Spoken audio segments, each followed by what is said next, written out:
Hej, jestem Maciejem z Eonea, opowiadającym o rozwiązaniach ochronnych danych. Jak stworzyć samemu serwer pod wirtualizację? 1, 2, 15 serwerów wirtualnych? Żaden problem. Szybko, dosyć prosto, dodatkowo nie musisz być klawiaturowym ninja, bo w pakiecie będzie intuicyjny interfejs graficzny. Na dodatek bez żadnych opłat licencyjnych. Jak zapytacie? XCPNG jest dodatkiem Xenorchestry.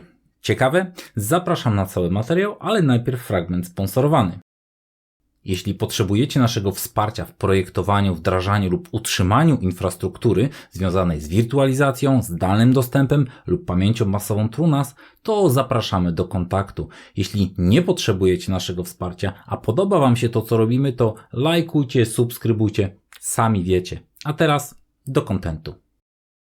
Zanim zabierzemy się do zabawy, najpierw opowiem kilka słów wstępu, potem opowiem, co będzie nam potrzebne, płynnie przejdziemy do tego, jak krok po kroku zainstalować serwer XCPNG, zainstalujemy na nim Xenorchestrę, na koniec rozpoczniemy instalację jakiejś maszyny wirtualnej. Tylko zaczniemy, bo sama instalacja, czy to Linuxa, czy Windowsa, jest poza zakresem tego materiału. Dodatkowo nieśmiało zakładam, że jak zabieracie się za wirtualizację, to wiecie, jak zainstalować Windowsa. Uprzedzając ewentualne uwagi, spokojnie jestem w stanie sobie wyobrazić bardzo wiele poszczególnych przypadków, w których przytoczone zalecenia okażą się, delikatnie rzecz biorąc, nietrafione. W tym materiale chciałem się skupić tylko i wyłącznie na prostym, testowym rozwiązaniu, od którego można zacząć przygodę z wirtualizacją. Zarówno XCPNG jak Xenorchestra są rozwiązaniami open source. Ich używanie nie wiąże się z licencjami, jest darmowe do celów zarówno testowych, jak i komercyjnych. Możecie po prostu ściągnąć i używać do woli. Jeśli jednak potrzebujecie pewności, że otrzymacie wsparcie nawet w najbardziej nieoczekiwanych problemach, to zachęcam również wykupić płatne wsparcie bezpośrednio u twórców oprogramowania. Zaczynając od wymagań dla wirtualizatora XCPNG, to techniczne minimum dla procesora i jest to 1,5 GHz 64-bitowy procesor z serii x86. Zaleca się jednak wielordzeniowe 2 GHz lub szybsze. W zasadzie dla rozwiązań testowo-laboratoryjnych każdy współczesny procesor klasy serwerowej będzie zdecydowanie wystarczający. Współczesnie mam tutaj na myśli nawet 10-letnie i starsze procesory klasy serwerowej. Jeśli jednak planujecie użyć procesorów nieprzewidzianych do serwerów, to upewnijcie się tylko, że mają funkcjonalności wsparcia wirtualizacji. W wypadku Intela nazywa się to Intel VT, a dla procesorów AMD będzie to funkcjonalność AMD V. Tutaj jeszcze jedna rzecz, która może Wam oszczędzić trochę czasu. Upewnijcie się, że te właśnie funkcje są włączone w BIOSie, żeby na pewno działały. Jeśli chodzi o praktyczny dobór procesora do rozwiązań produkcyjnych, to już będzie zależało od tego, co będziemy chcieli hostować, no i od, co chyba ważniejsze, prozaicznie od budżetu. Ale to już daleko wykracza poza ten materiał, gdzie chcemy się skupić na uruchomieniu testowego rozwiązania. Wyjątkiem odnośnie niewielkich wymagań do procesora będzie potrzeba uruchomienia Windowsa 11 jako gościa, ale o tym trochę później. Jeśli chodzi o wymagania RAM dla XCPNG, to mówi się o minimum technicznych 2 GB RAMu, a zalecenia mówią o 4. W praktyce są to jednak wymagania głównie dla samego wirtualizatora. W skrócie, na początek potrzebujecie 4 GB RAMu plus tyle RAMu, ile chcecie przyznać swoim maszynkom wirtualnym. Dla XCPNG potrzebna pojemność dysków to minimum 64 GB. Zalecenia mówią o 70 GB. W praktyce jakiś 128 GB dysk SSD w zupełności na taki system do laboratoryjnych zastosowań powinien wystarczyć, ale już do produkcji też w zasadzie powinno być ok. Choć oczywiście w takim wypadku zalecam zdwojenie dysków dla redundancji. Uprzedzam również z góry pytania, zabawa kartami SD, pamięciami USB zdecydowanie niewskazana ze względu na ich deficyty wydajności. Pamiętajmy jednak, że jest to miejsce na sam system XCPNG. Na przechowywanie dysków maszyn wirtualnych będziemy potrzebowali zdecydowanie więcej miejsca i pewnie zupełnie osobne dyski, czy nawet osobny serwer. Na przechowywanie dysków maszyn wirtualnych XCPNG jest kilka sposobów. Najprostszym, ale raczej głównie pod testy, jest umieszczenie ich na tym samym dysku co system. W takim wypadku potrzebujemy dysku SSD o wielkości 70 GB na sam system plus ilość miejsca, jakie chcecie przeznaczyć na dyski dla Waszych maszyn wirtualnych. Tutaj zwracam uwagę, bardzo ważna rzecz, jeżeli będziecie chcieli korzystać ze snapshotów, a w praktyce nawet jak robicie backupu, to z nich korzystacie, to potrzebujecie przynajmniej 2 razy więcej miejsca niż będą miały dyski Waszych maszyn wirtualnych. Inaczej, jeżeli to będzie niewystarczająca ilość miejsca, zaczniecie robić jakieś backupy, snapshoty, narobicie sobie kłopotów. W bardziej praktycznych zastosowaniach jednak zalecałbym oddzielić dyski systemowe i dyski na przechowywanie danych maszyn wirtualnych. XCPNG samo w sobie również obciąża dyski i nie chcemy doprowadzić do sytuacji, w której maszyny wirtualne, obciążając nasze dyski, spowodują problemy całego wirtualizatora. Na ogół stosuje się osobny zestaw dysków lub przy nieco większych wymaganiach zewnętrzne magazyny danych. Na poziomie zestawu testowego w tym materiale świadomie, szerokim łukiem omijam kwestię wydajności dysków, która w rzeczywistym świecie często przyprawia o ból głowy.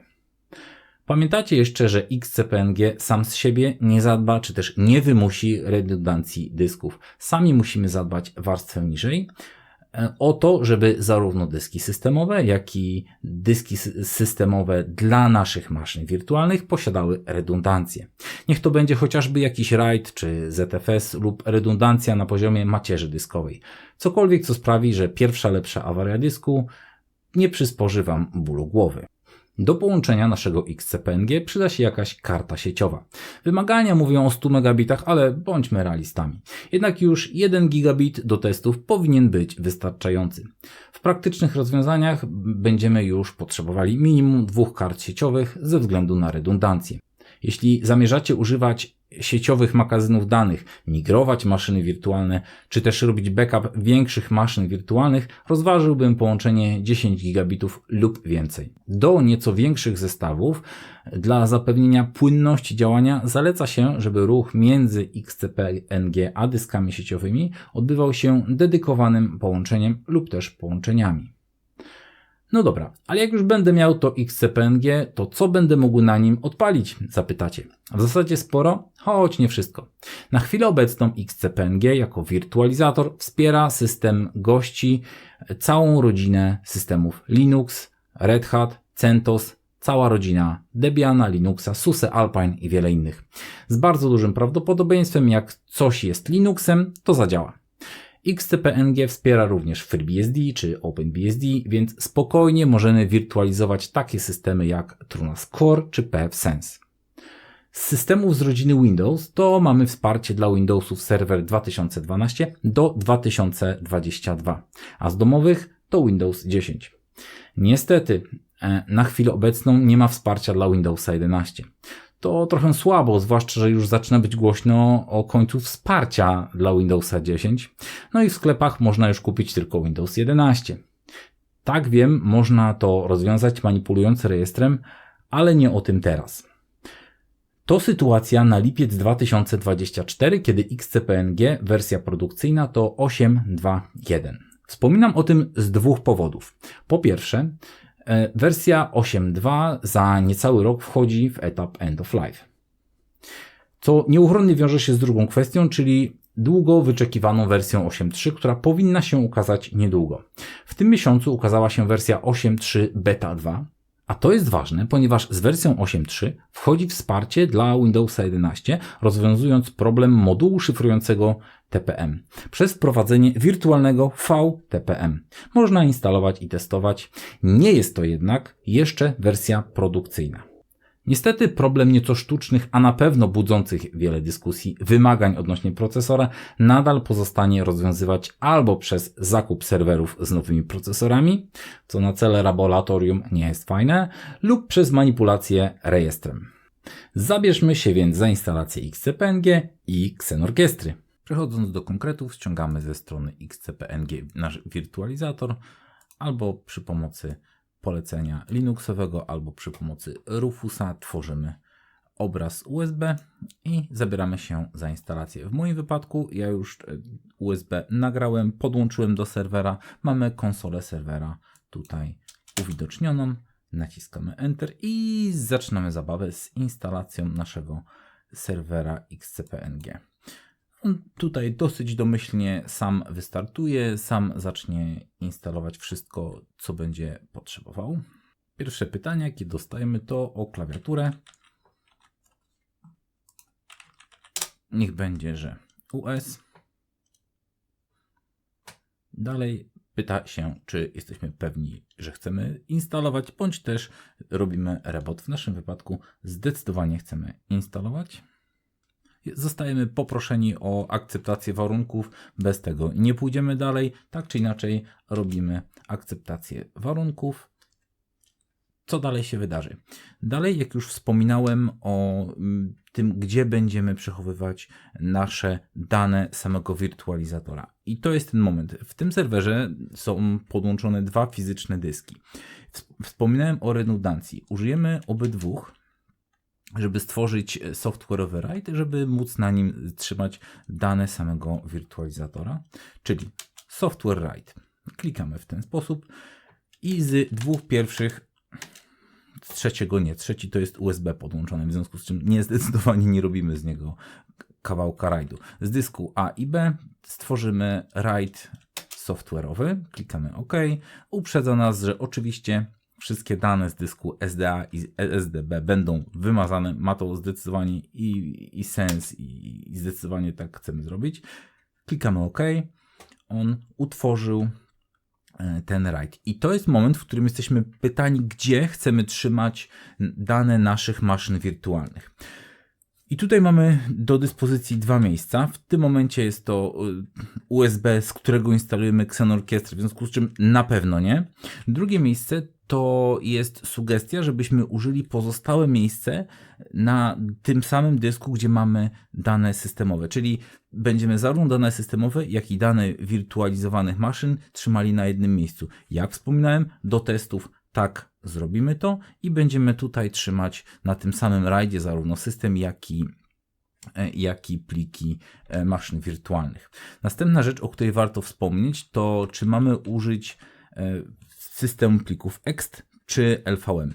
Różnica jest taka, na samym początku, różnic jest oczywiście wiele, ale z tej perspektywy początkowej, różnica jest taka, że jeżeli użyjemy LVM, to jeżeli zabukujemy jakieś miejsce na maszynę wirtualną, na przykład zadecydujemy, że ona będzie miała 100 giga, to zostanie to miejsce od razu zabukowane na sztywno i nic z tym miejscem nie zrobimy.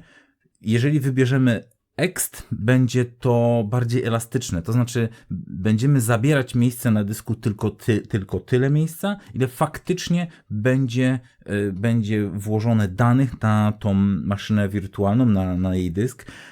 Jest to dobre rozwiązanie być może na początek, ale w praktyce nie zalecałbym tego rozwiązania z bardzo prostej przyczyny. Jeżeli mamy dysk, powiedzmy, tak jak w tym wypadku 278 GB, stworzymy 400 gigabajtowe dyski, na początku wszystko będzie grało. W momencie, kiedy zaczniemy zapisywać dane na tych dyskach, zrobi się duży bałagan, ponieważ one zaczną rosnąć, a zdecydowanie nie będzie tyle miejsca. Sam system operacyjny gościa będzie uważał, że ma miejsce, będzie próbował pisać na dysk, natomiast tego miejsca w rzeczywistości już tam nie będzie. Dlatego to ważna decyzja i użyjcie tego świadomie. Na chwilę obecną ja do testów użyję exta. Idziemy dalej. Z jakich mediów chcemy dokonać instalacji? Z lokalnych mediów. Czy chcemy zweryfikować źródło? Jeżeli robimy to do wersji produkcyjnej, tak róbmy to, żebyśmy mieli pewność, że ten obraz, z którego nagrywamy, jest tym obrazem, z którego jest właściwym obrazem, że nie ma jakichś pomylonych bitów czy czegoś podobnego, żebyśmy sobie później nie zrobili kuku. Na testy, na tą chwilę ja robię skip verification. Rozpoczyna się instalacja XCP-NG. To może chwilę potrwać. Zależnie od tego, jaki macie szybki sprzęt. Głównie tutaj mowa o dyskach, im oczywiście szybsze dyski, tym operacja przebiegnie szybciej. Jesteśmy proszeni o podanie hasła dla roota. Decyzja z jakiej karty chcemy korzystać. W moim wypadku mamy połączone dwa interfejsy w płycie. Jeden jest tylko podłączony. Korzystam z tego podłączonego. Pytanie o sieć. Czy chcemy automatycznie pobierać adresy, czy statycznie? W moim wypadku ja będę chciał to robić statycznie, w tym wypadku, natomiast w każdym innym rozwiązaniu produkcyjnym zdecydowanie będziemy chcieli wykorzystać rozwiązania adresacji statycznej.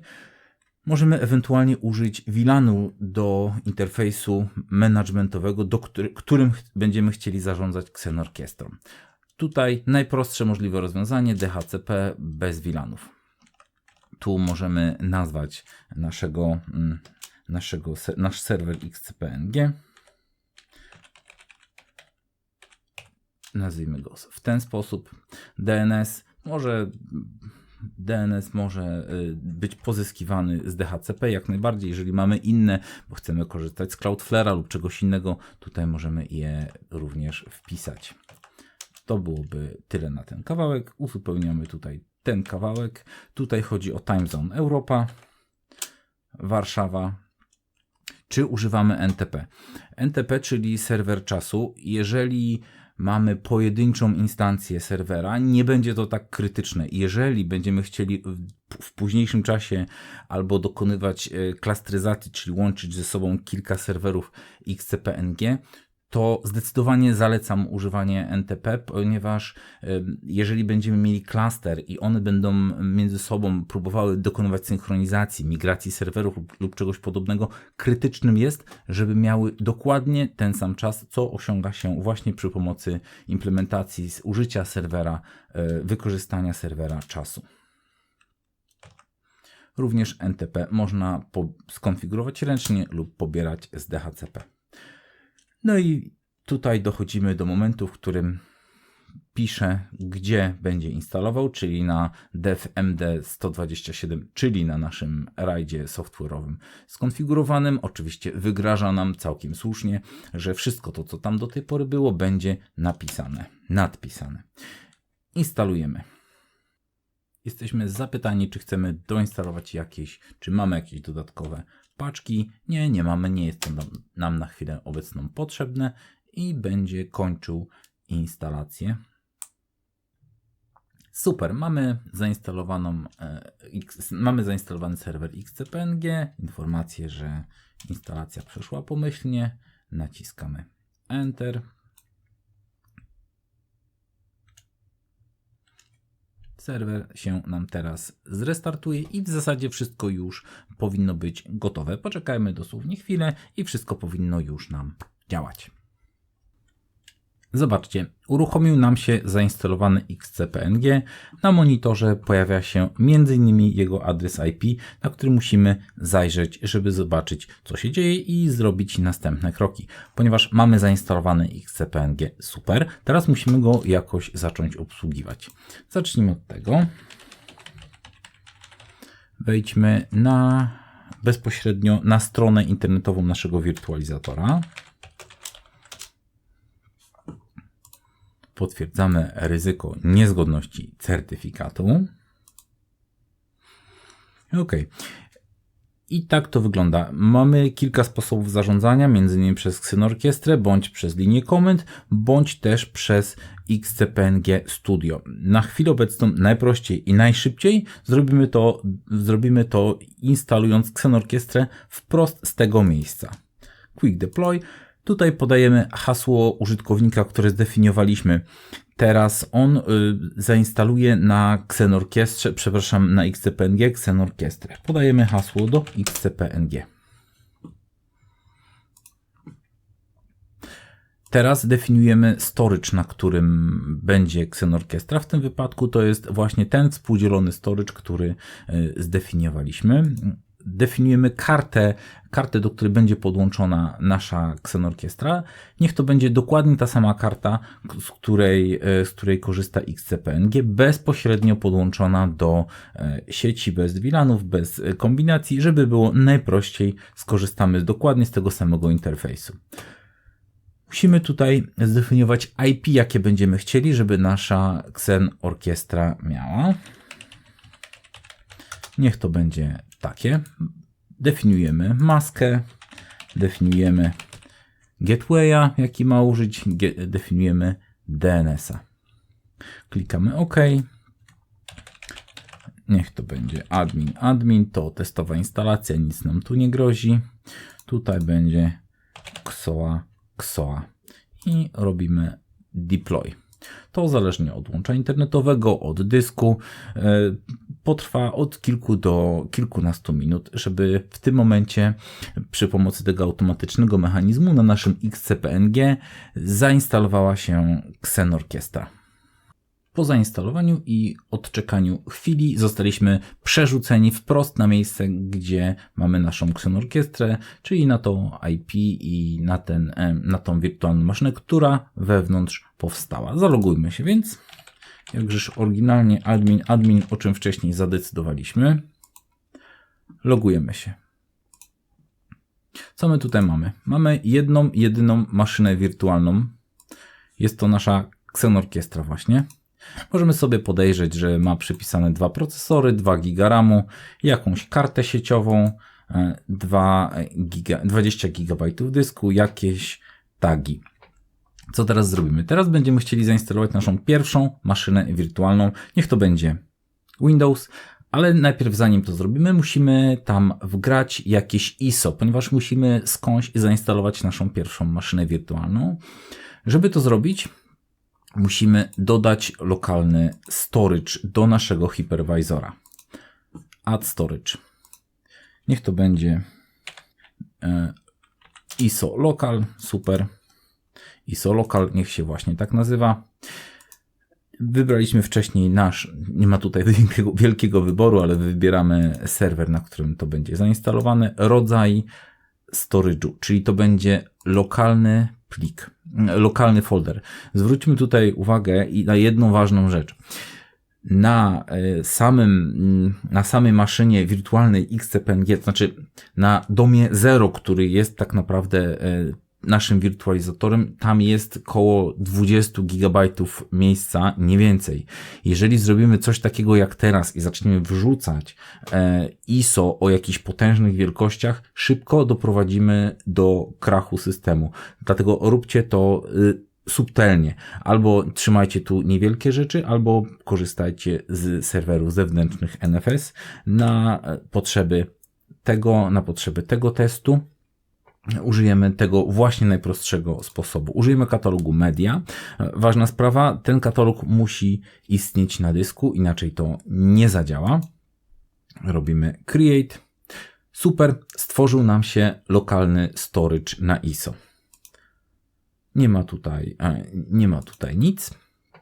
No i nie przewidywaliśmy, żeby było. Zaimportujmy dysk. Klikamy import, dysk, wybieramy gdzie. Chcemy, żeby dodało nasze ISO do naszego świeżo stworzonego zasobu dyskowego local ISO. Dobra, co my tutaj mamy? Przez drag and drop wrzucimy obraz Windowsa i proszę bardzo 5,38 GB to będzie leciało zależnie od szybkości zarówno maszynki, jak i połączenia internetowego. Robimy import i po dłuższej lub krótszej chwili będziemy mieli obraz ISO już w naszym storage'u, w naszym wirtualizatorze.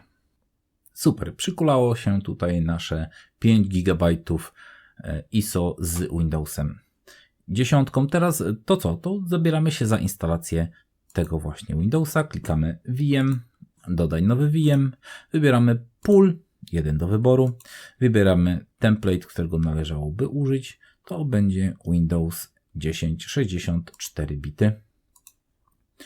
no, przydzielmy mu nieco więcej tych wirtualnych procesorów, no i bądźmy tutaj bardziej uczciwi, 4 GB RAMu bez sensu. I idziemy dalej. ISO, czyli z którego obrazu będzie będzie korzystała nasza wirtualna maszyna, żeby zainstalować system. Wybieramy tutaj ISO, które przed chwilą tam wgraliśmy. Mamy tutaj, decydujemy o karcie sieciowej, podłączamy do fizycznego interfejsu, dokładnie tak jak resztę, żeby uprościć. Nie bawimy tutaj się w żadną skomplikowaną sieć, ma po prostu działać. Czyli będzie bridge'owany, bezpośrednio podłączony do portu ETH0 naszego serwera. Jeżeli potrzebujemy, możemy dodać jakikolwiek dodatkowy interfejs. Idziemy dalej, dysk. 32 GB, no to już zdecydowanie za mało. Umieszczone to będzie na dysku jedynym możliwym na chwilę obecną, o którym już wcześniej wspominaliśmy. Jeżeli będziemy potrzebowali drugi dysk, po prostu klikamy klik.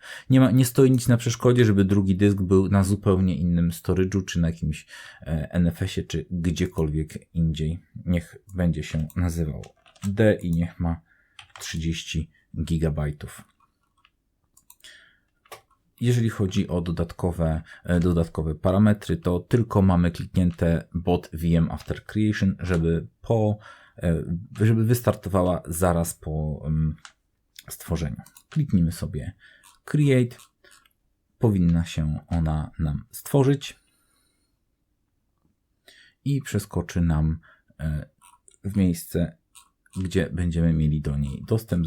Stanie się to automatycznie, za chwileczkę jest. OK. Tak jak zaznaczyliśmy, ona automatycznie się zbotuje. Mamy przydzielone 4 wirtualne procesory, RAM łącznie 90 GB danych nadane, tak jak zadecydowaliśmy. Sprawdźmy, co tutaj się wydarzyło. Wydarzyło się to, już pokazuję. Jeżeli zrobimy restart, dyski są zupełnie puste, nic na nich nie ma. Domyślnie, jeżeli zrobimy zwykły restart, to poprosi nas o kliknięcie Enter. Jeżeli nie zdążymy kliknąć Enter, on po prostu zacznie się odwoływać do pustego dysku, co będzie nam stwarzało taki błąd. Co możemy zrobić? Albo po prostu kliknąć Enter i to będzie OK, bądź możemy wymusić odwołanie się do tutaj tego naszego dysku. Z zakładki Advanced Recovery Start wymusi start z tamtego dysku. Przechodzimy do konsoli i powinno się wymusił start, ale mimo wszystko trzeba kliknąć Enter. Jeszcze raz.